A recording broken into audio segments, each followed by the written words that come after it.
Thank you for joining us again today for another session of the Voices of the Village. We hope that today you will join us with positive vibes, positive energy, and with some goals in mind. We hope that as you turn off this podcast and you walk away, you have a little bit of motivation or a newfound direction of something that you want to do or you want to challenge somebody else that you love that is close by. We also hope that you would take time to share this message with someone if it meant something to you and that you think someone else might get out of it. So we thank you and we hope you enjoy. Voices of the village, we rise, we sing. Every heart together, let the love take wing. Voices of the village, where dreams begin. Thank you for joining us again today. And we have Charles Miles today. He is one of my aces that I depend on, and he has been truly a blessing throughout our journey together. The one thing that I value about Charles is that communication, no matter what you say to him, good, bad, ugly, indifferent, he is going to take a moment to process and work together with you to figure out a solution. And so, Charles, I thank you for taking time with me today for us to sit down and just chat it up and, you know, to be able to let the world know, like, what a powerful human being you are and that you have used the gifts that God has given you to bless others. So, thank you so much for having me. It's an honor to be here with you. thank you, Charles. So, Charles, what makes you give back to your community? Everything. A lot that wasn't given to me, a lot that I didn't experience, but I did have a lot of love from my village, from my grandmothers, my aunts. Didn't have a lot of male support, so that caused me to seek it in other ways and try to be leaders to other people in the wrong ways. So now that I'm able to give back to my community, it's like my love work.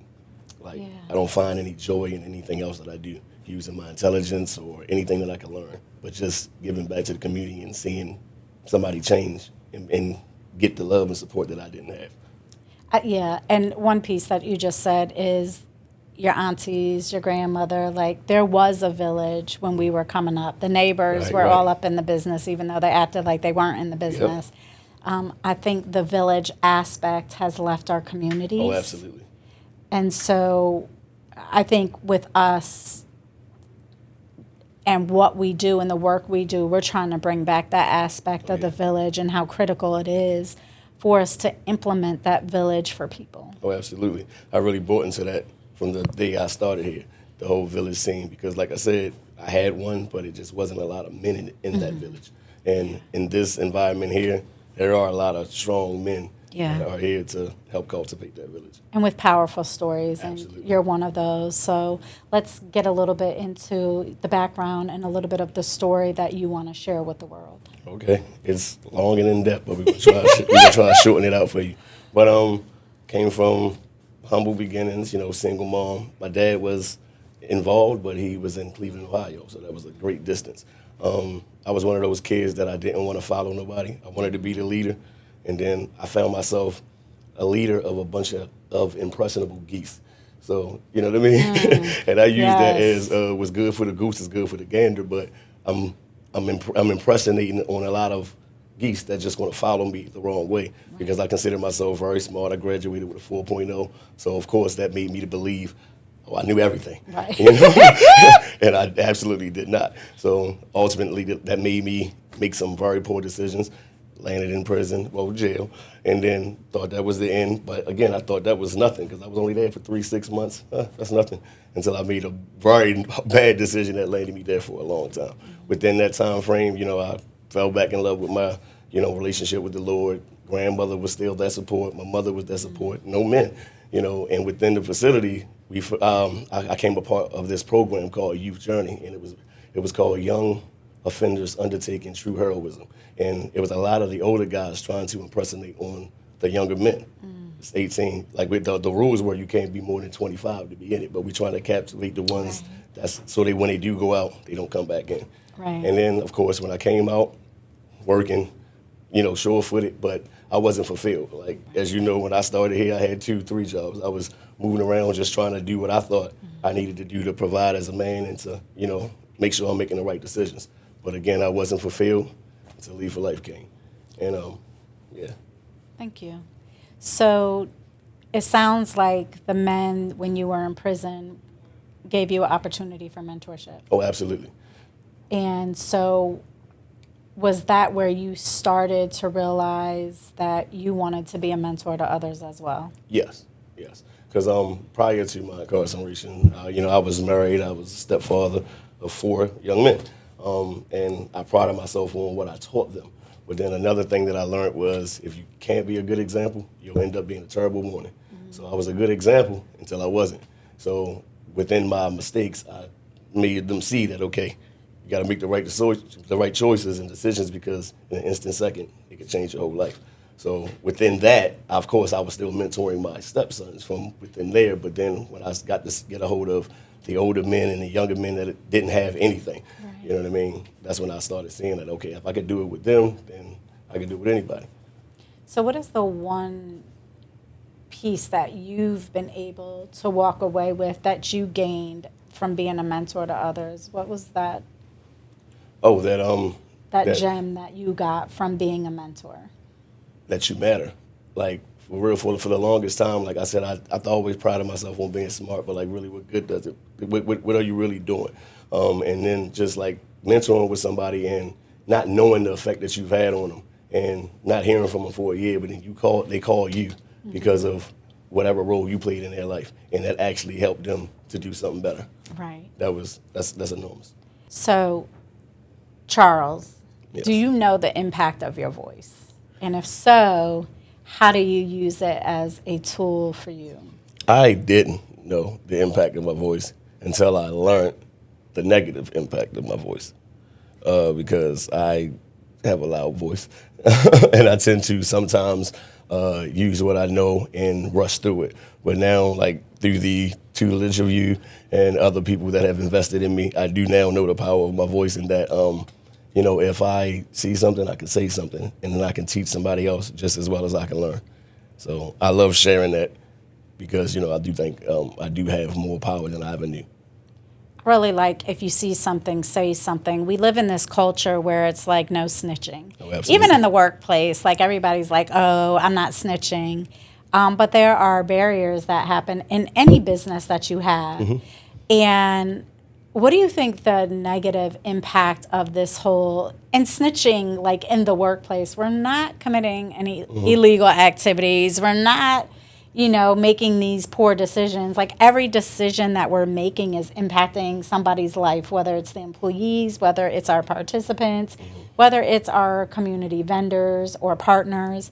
And so what do you say around the culture of snitching, especially when it comes to organizations that deal with real life people, real life problems, mm-hmm. And how does it hold people back from the growth? It holds us back a lot. And I don't know if our mentor supervisor has said this, but one thing that I've gleaned from him is a statement that he said surrounding that, mm-hmm. because of the background that a lot of us come from, and what the stigma is behind that in certain urban areas. Snitching only applies to criminal behavior or criminal activity. So if we're at a job, with a function like this, that our number one requirement or objective is the protection and safety of our youth, right. How can it be snitching? We're protecting this house. We're protecting the hearts and the souls that we're servicing each and every day. So if you're not willing to, quote unquote, snitch, then I don't feel like you should be in this field, this position, because protection of the livelihood of the clients that we serve, as well as our institution itself, is valuable. And seeing that you are a mentor and you have that title, and you wear it proudly with the S on your chest all the time. I ain't got my badge on today because I was in the office working, but yeah. That's right. What do you think the impact is for other people and for adults? So even now, even though you are mentoring, what's the impact that you have with somebody mentoring you? That I have with somebody mentoring me? Yeah. I love it because I love to learn from them every day, because I feel like what I've learned is every one of us has a unique mentor style. Even if you're not a mentor, you don't know it, you're mentoring somebody before you even know that you got that title. So you have a different style. So my style might not work for a particular youth or a particular adult. But if I can learn from you and I can glean from your style, then that's something that I can use to help continue to mentor people effectively. So what would you offer to someone who wants to make a difference in their village? So whether it's through mentorship or maybe they have their own business and they want to hire a returning citizen, what nuggets do you have for them? I would say definitely make the effort. I would definitely say, give it a shot. Like think outside the box, because I would have never thought I would have had this opportunity if it wasn't for the minds and the hearts of people like you, and there are not that many around. So I just feel like if you are in that position to do some type of mentoring, or you want to, just make sure your heart's in it. And if your heart's in it, there are going to come some issues and some obstacles along the way, but it's going to be so fulfilling at the end of the day. Yes, yes. I mean, so fulfilling. So the one thing that I'm going to walk away with what you shared is that you graduated with a 4.0, and you knew your intelligence level, and you still decided to make choices that weren't in your best interest. Absolutely. And you also decided that you were going to shift those choices once you were in a position that you had no choice but to deal with those choices. Right. But you came out and you are on a completely different level. And so what would you offer those folks who know they're smart, they're exceeding what maybe their peers are in the education world? What would you offer to them so they don't follow the footsteps of maybe some people who are struggling and they feel like their only option is to make certain decisions? I would say first and foremost, humble yourself. One of the things that actually shined a light on me is when I was inside. I was working as an educational clerk. I was in a school. I was doing all these things, helping people, and a couple of the teachers just kept saying, like, "You're so smart. You're so smart." And I'm like, and I actually had to think about it. Like, well, am I? Like, am I really? Because I'm here. Right. So, like, real life, I can't be but so smart if I'm here, because of poor choices or a lack of intelligence, or normal intelligence. So I would say first and foremost, humble yourself. Just remember who you are outside of your intelligence, because sometimes that means nothing. Right. Like me having that still made it and my choices still made it very difficult for me to gain employment. Right. Meaningful employment. So what difference does that make? Who cares? But use that intelligence the proper way. Make sure you're making proper decisions, making sure you're leading people the right way. And I think if you do that, you should be fine. Thank you. Thank you, Charles. Thank you. I ain't stressing today. Bounce. You negative, well I ain't got time. I ain't stressing today. Yo, I ain't stressing today. Bounce. Peace and love is on my mind. I ain't stressing today. Hold up. I ain't stressing today. Bounce. I'ma tell you one more time. I ain't stressing today. Yeah, I ain't stressing today. Bounce. Hey, hold up. Why you mad at everybody out there?